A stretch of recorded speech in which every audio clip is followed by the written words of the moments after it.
Amém. Eu cumprimento a amada igreja com a paz do Senhor Jesus. Amém. Irmãos, eu não vou abrir versículos. Eu gostaria de compartilhar algo com a igreja que eu e o meu marido nós ouvimos essa semana, e isso fez a gente refletir muito sobre o tipo de cristão que nós somos e o tipo de cristianismo que nós estamos exercendo. Eu vou dividir 2 testemunhos com a igreja. Eu gostaria que a igreja prestasse muita atenção e fosse refletindo à medida que forem ouvindo a história. Uma mulher, ela resolveu viver a obra missionária em outros lugares para ter contato com o evangelho que está muito longe da nossa imaginação, para entender como que é servir a Deus num lugar onde as pessoas são perseguidas, maltratadas, torturadas, aprisionadas e mortas. E num determinado momento ela se depara com um homem contando o seu testemunho. E nesse testemunho, ele é preso porque ele serve a Cristo. E na prisão, 2 soldados seguram ele de joelhos, com as mãos e os pés presos para trás, e diz para ele: nega a Cristo. E ele diz que não. Cada vez que ele falava não, aqueles soldados pegavam a cabeça dele e batiam a boca dele contra os seus joelhos e dizia para ele: não gospe os dentes e não cospe o sangue para fora, engole tudo, nega a Cristo. E ele falava não. De novo os soldados batiam com a boca dele no joelho. E isso foi inúmeras vezes, até que ele começa a perder o sentido, perder a consciência. E quando ele desmaiava, os soldados acordavam ele e falava de novo: nega a Cristo. E ele falava não, e os soldados batiam nele de novo, até que ele caiu desacordado e ficou ali até que ele acordou sozinho.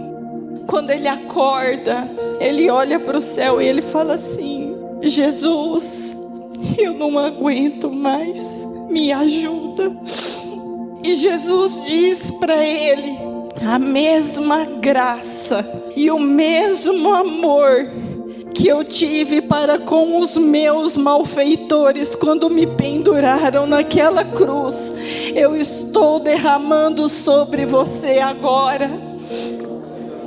Irmãos, talvez essa não era a resposta que ele queria ouvir, porque ele estava sendo torturado, ele estava sendo machucado. Talvez ele clamou socorro pedindo para que Jesus tirasse ele daquele lugar. Mas Jesus disse: eu vou te ensinar a amar os seus malfeitores. E quando aquele soldado chega de novo para começar um novo ciclo de tortura, ele de joelhos, ele diz que ele olha para aquele soldado com um amor que ele nunca sentiu por uma pessoa antes. E ele diz assim: se eu estivesse com os meus pés e as minhas mãos desatados, eu abraçaria aquele homem como quem abraça o seu filho. E quando aquele soldado chega diante dele, ele olhando com aquele olhar de amor para aquele soldado, o soldado vira para ele e fala assim: para de me olhar com esses olhos, porque eu não suporto tamanho amor. Caiu de joelhos diante dele e falou: mostre-me quem é o seu Deus. Quando nós somos maltratados, quando nós somos injuriados, quando nós somos perseguidos, qual tem sido o nosso olhar para os nossos malfeitores? Nós estamos amando como Cristo amou a sua igreja? Ou nós estamos tratando mal por mal, injúria por injúria?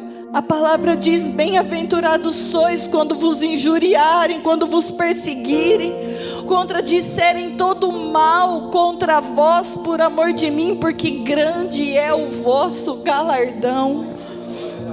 Nós não sabemos amar o nosso próximo como a nós mesmos. E eu tenho certeza que se eu perguntar aqui quem ama a Deus, todos levantariam a mão. Mas eu quero compartilhar a segunda parte deste testemunho, que vai provar para nós que nós estamos muito longe de amar a Deus como Ele verdadeiramente merece ser amado. Essa mulher, numa segunda viagem missionária, ela se encontra com um homem de 93 anos.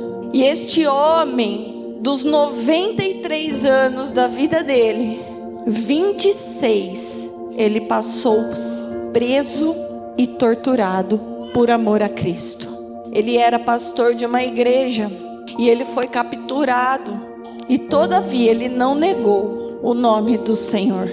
A mulher diz que quando ela estava na sala aguardando a chegada desse senhor, quando ele chegou, ele já estava muito debilitado fisicamente. Ele já não falava mais por conta dos traumas que ele sofreu na região da garganta, da boca, da face. Ela diz que ele não precisou falar uma palavra, porque quando ele entrou na sala, o próprio Cristo entrou com ele, e todos que ali estavam foram encharcados pela presença do Senhor. Irmãos, aquele homem não precisou abrir a boca para dizer uma palavra. Quando ele chegou, a presença de Deus se fez notória. E nós, quando nós chegamos nos lugares, as pessoas sentem a presença de Deus na nossa vida? As pessoas são encharcadas pela presença de Cristo que abunda nas nossas vidas? Nós estamos muito longe do Senhor.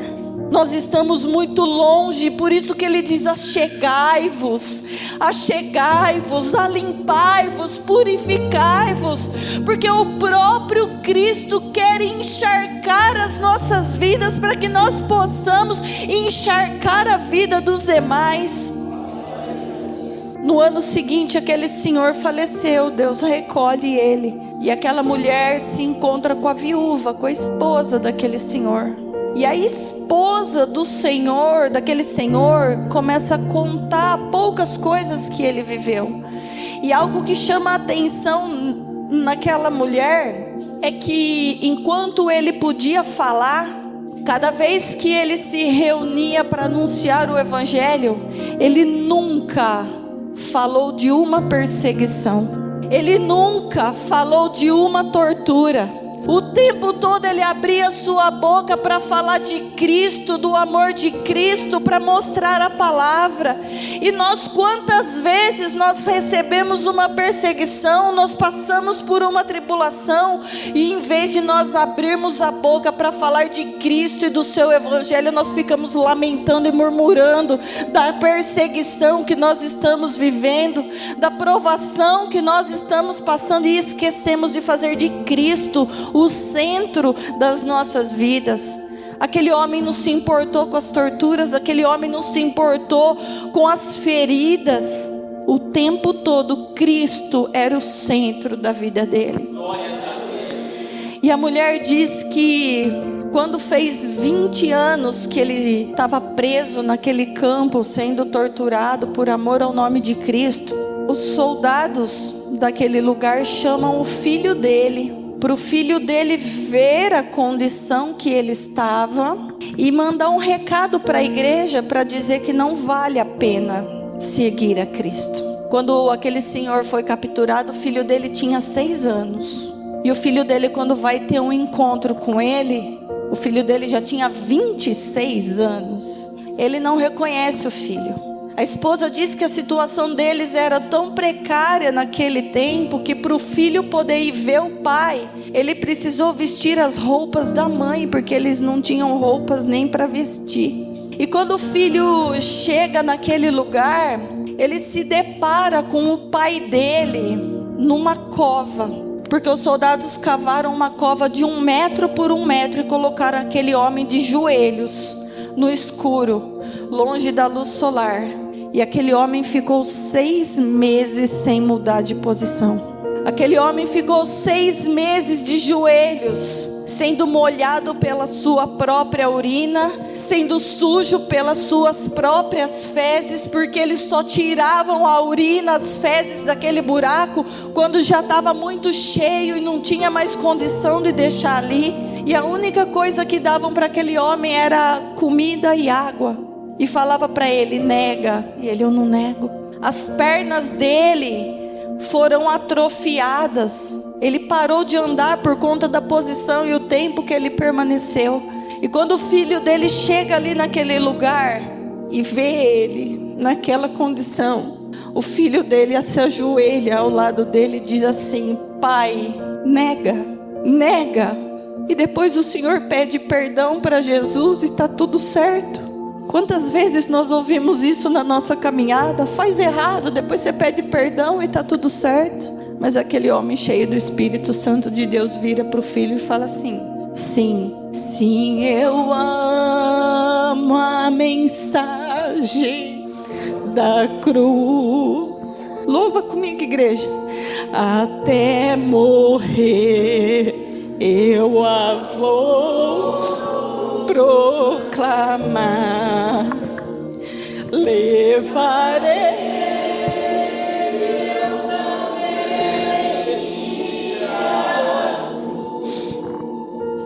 até por uma coroa trocar. Sim, eu amo a mensagem da cruz. Até morrer eu a vou proclamar.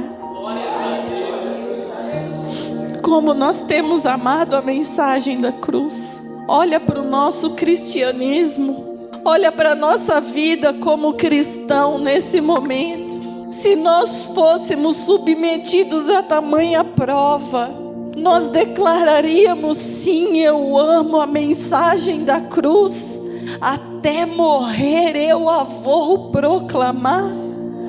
Nós negaríamos a nós mesmos, tomaríamos a nossa cruz e seguiríamos a Cristo. Nós precisamos muito crescer na presença de Deus.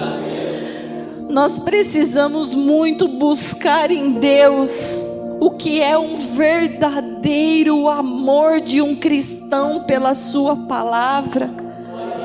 Nós dizemos que amamos a Deus, mas nós estamos muito longe de amar a Ele.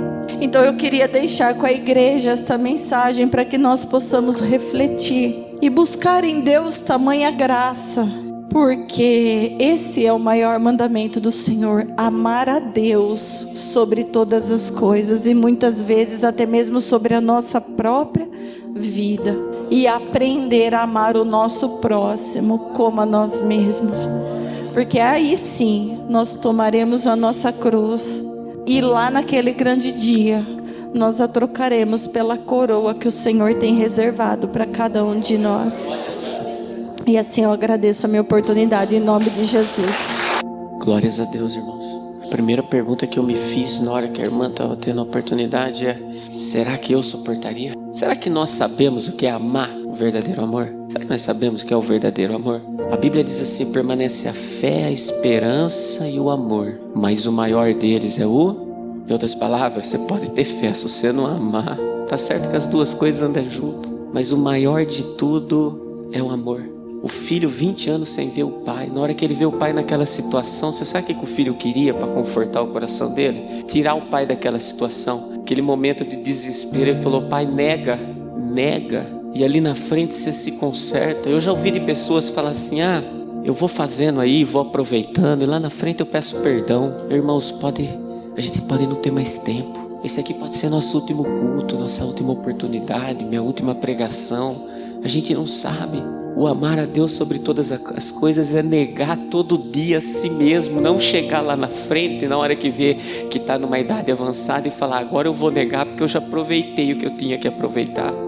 Irmãos, olha que miséria de evangelho que está sendo apregoado nos dias de hoje. Ninguém apregou para vir aqui negar Cristo e sofrer não o martírio da cruz. Nego apregou para vir aqui falar que tem 10 carros, que tem isso, que tem aquilo. Olha que pobreza de evangelho o ser humano criou. Olha que pobreza. Mas graças a Deus Ele nos amou primeiro, que tirou a gente desse evangelho. Que fique essa frase no coração de cada um na manhã de hoje: até morrer eu a vou proclamar. E é verdade, e é bem verdade, a gente é carne. Qualquer adversidade, por menor que seja, a gente parece que tem no nosso DNA de ir lá e reclamar da adversidade, mas nunca dá graça, porque o fim das coisas é melhor que o começo. Irmãos, tem cruz que eu vou carregar, ninguém pode carregar por mim. Por isso que a Bíblia é bem enfática em falar no singular: cada um pegue a tua cruz e siga. Amém? Glórias a Deus por isso.